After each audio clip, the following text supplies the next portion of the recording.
barashada cunto karinta waa xirfad aad muhiim ah lagana doonayo inuu barto qof walba oo jecel inuu kariyo cunno wanaagsan.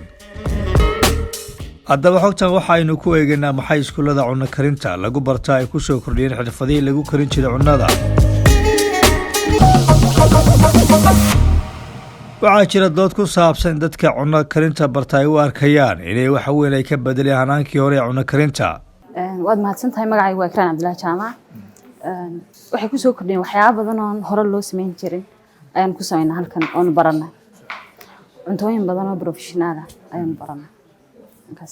waxa farqiga u dhaxeeya markii hore berigii hore waqti aad guriga taan ku sameyn jiray waxaan sameyn jiray inta khudaartii waxa bay isku dhex shubin baan ku dhex shubi jiray laakiin marka system-kan maray waa system aan bartay yani hadda saliidii baan saartay beerkii baan shiilay beerkii baan xagan dhigtay bacdeen waxaan sameeyay khudradii inaan dib shiishan hadana isku daray.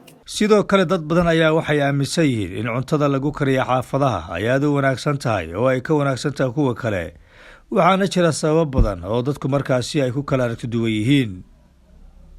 xirfadaha cunno karinta dadka barta ayaa iyaguna waxaa markaasi ay si gaar ah u aaminsan yihiin in hagaajinta cunnada ay qayb ay ka tahay sida nadaafadda iyo nadiifinta jikada taasoo ah qayb ka mid ah farqiga ugu weyn ee markaasi labada dhinac.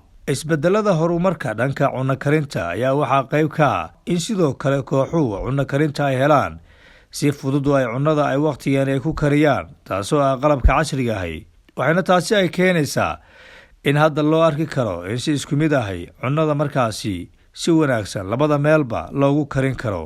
haddaba daawade sidee ayay kula tahay madhaba in dadka bartaa cunno karinta ay ka wanaagsan yihiin kuwa kale ee iyagu markaasi sida dabiiciga ahay u bartay.